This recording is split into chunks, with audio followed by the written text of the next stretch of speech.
Mersi că m-ai ajutat. Bine v-am regăsit la un nou review. Unii dintre voi mi-ați scris pe Facebook, alții mi-ați scris pe comentarii pe YouTube, alții mi-ați scris în privat, alții pe Instagram. M-ați întrebat de multe ori ce părere am despre brandul Ezotron sau despre o anumită trotinetă de la ei.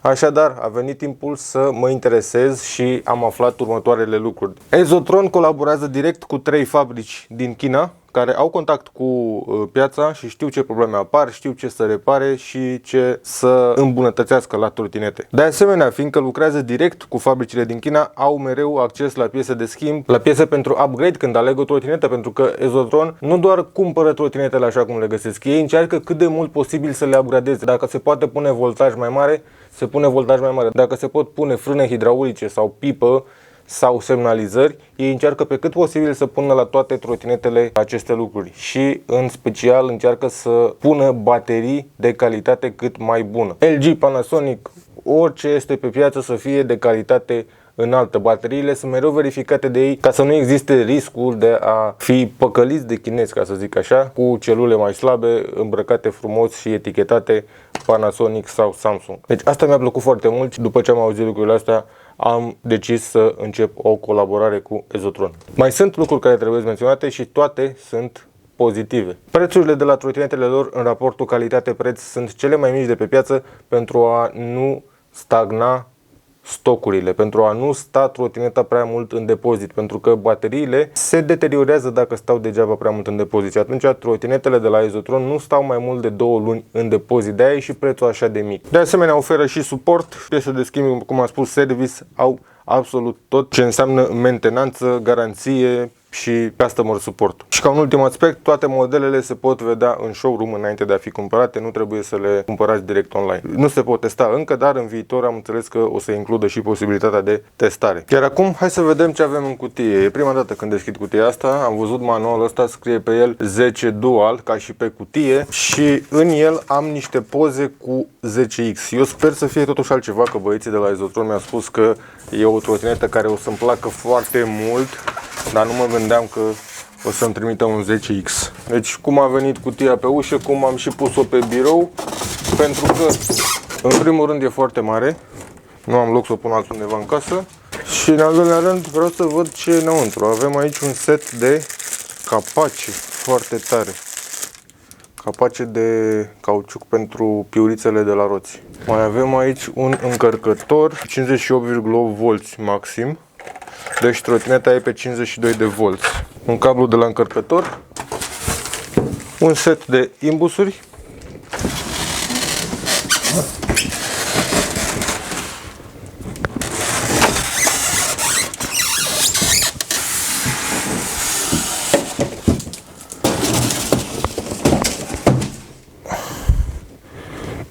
și o trotinetă care este 10X. Asta este fix 10X.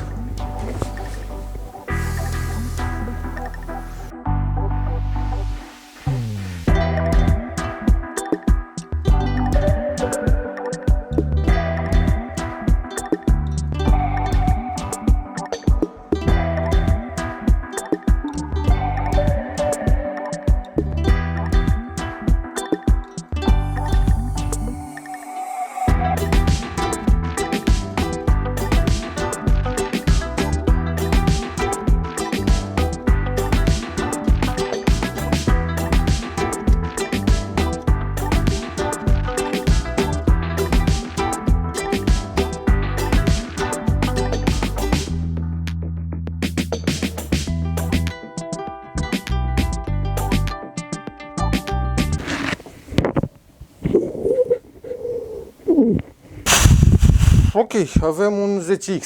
Acum facem review la 10X. Dacă tot a ajuns aici, tot l-am scos din cutie. Oricum, din ce știu eu, este posibil cea mai populară trotinetă la nivel global dacă nu cea mai populară, oricum e una dintre ele. Pe piața din România o avem de mult timp, este sub brandul de 010X sau Quivolt 10X, este exact aceeași trotinetă. Acum eu nu pot să zic că e una din trotinetele mele preferate, dar are câteva chestii pe aici pe acolo care merită atenție. Modelul de aici, Ezotron 10X, are o baterie de 23 de amperi din celule LG și este cu vreo 1000 de lei mai ieftină decât celelalte branduri cu aceeași configurație. Am verificat asta mai devreme și de asta am zis că are niște chestii care merită atenție, pentru că 1000 de lei totuși e o diferență destul de mare și atunci parcă vezi altfel trotineta, parcă, dar hai să începem cu ce îmi place mie cel mai mult. Cea mai frumoasă și practică piesă pentru mine din trotineta asta este ghidonul, pe care mi l-am pus și eu pe trotineta mea. Este un ghidon atât de aerodinamic încât îți oferă poziția exactă pe trotinetă ca să o poți controla foarte bine. Este, din punctul meu de vedere, ghidonul ăsta ar trebui pus pe majoritatea trotinetelor, ca să nu zic pe toate. Este un ghidon manevrabil. Mai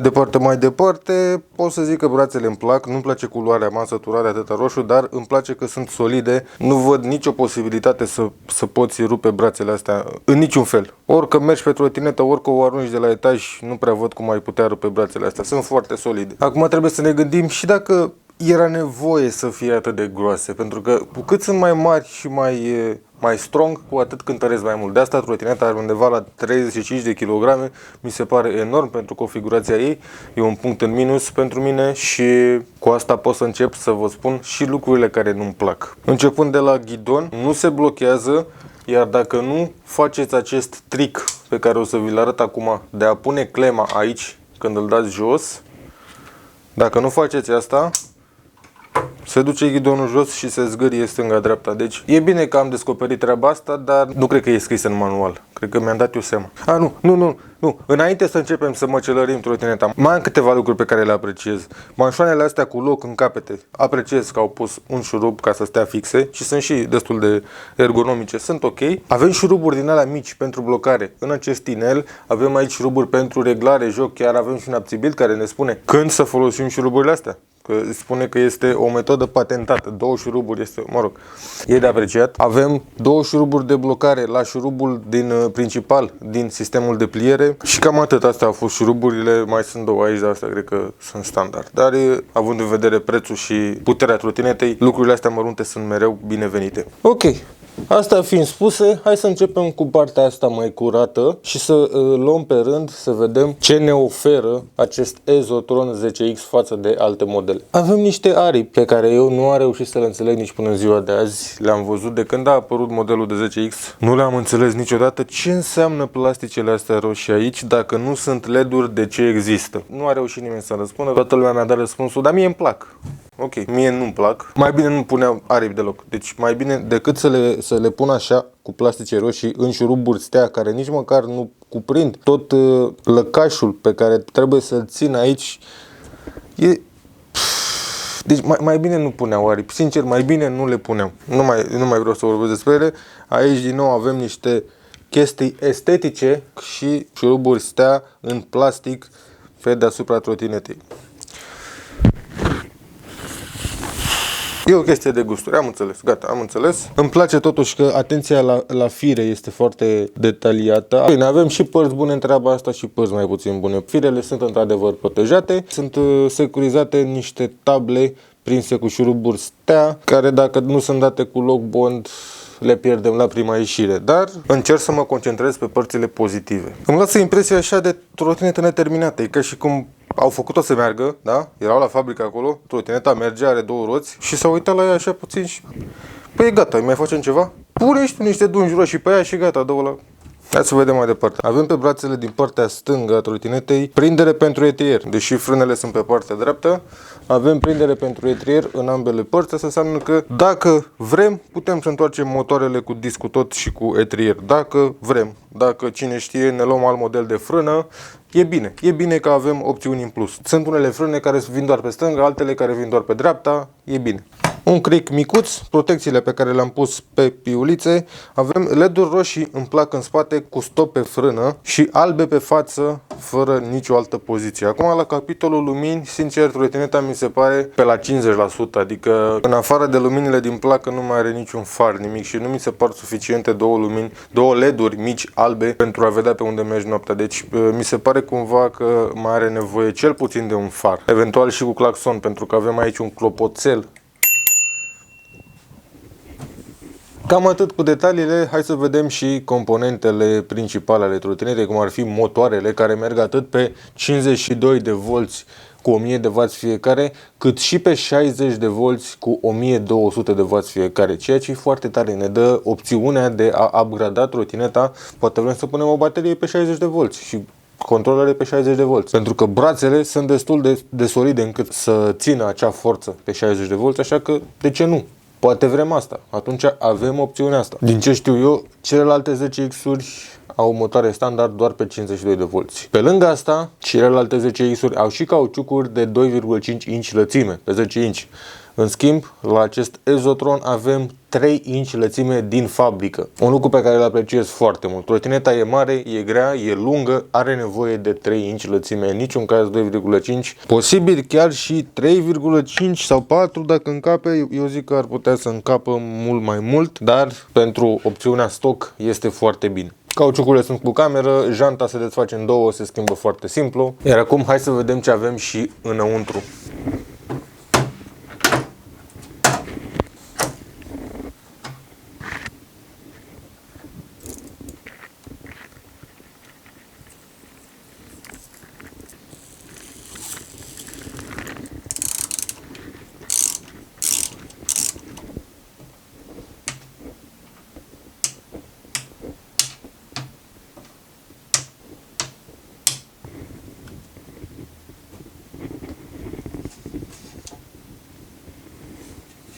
Are garnitură de cauciuc împotriva apei, ce tare.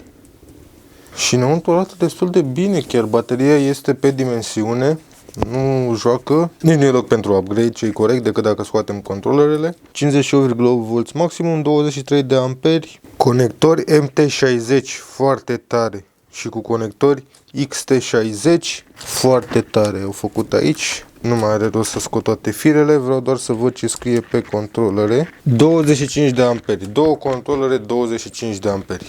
Controlerele au acest pad termoconductor atât în partea de sus pe placă, cât și sub ele. Îmi place, nu pot să mint, îmi place ce am găsit înăuntru, e foarte ordonat, are și garnitură, este foarte bine. Ce nu-mi place, v-am spus că o să mă accelerez trotineta asta. Avem aici niște frâne absolut inutile. Pot fi aruncate din prima, nu trebuie a fi puse de la început. Nu au ce căuta pe trotineta asta. Frâne mecanice, nu au brand, nu au nimic. Sunt frâne mecanice simple. Trotineta are 35 de kg, are o putere de peste 2000 de W. Merge cu aproximativ 60 de km la oră. Poate fi upgradată să meargă cu mai mult. Nu putem să ne punem viața în pericol cu frâne mecanice. E posibil să fie o greșeală în gama Exotron, nu știu, dar eu nu sunt de acord cu frânele astea. Discurile sunt pe 140 de mm, din nou puțin cam mici, pot fi upgradate ușor la 160 de mm și mai avem desigur și frâna electrică. Îmi pare rău totuși că încă există modelul ăsta cu frâne mecanice, ar trebui interzis. Și ca să închei într-o notă pozitivă, îmi place că are două porturi de încărcare, chiar dacă vine cu un singur încărcător, îmi place că are un suport pentru picior în spate. Îmi plac suspensiile pe arc reglabile, chiar dacă la nivelul de jos se aude un poc, dar sunt foarte comode. Și mereu e binevenit un reglaj acolo. Poate vrem să mergem pe off-road din când în când, le facem mai moi. Per total, pentru o baterie LG de 23 de amperi, două motoare puternice, opțiunea de upgrade la 60 de volți, e o trotinetă ok. E o trotinetă care merită luată în considerare. În afară de aripi și de frâne, desigur, astea trebuie să upgradate din start. Aștept de la voi să-mi spuneți ce alte trotinete de la Exotron vreți să mai prezint. Desigur, asta dacă vor să mai colaboreze cu mine după acest review. Și până data viitoare ne vedem pe stradă.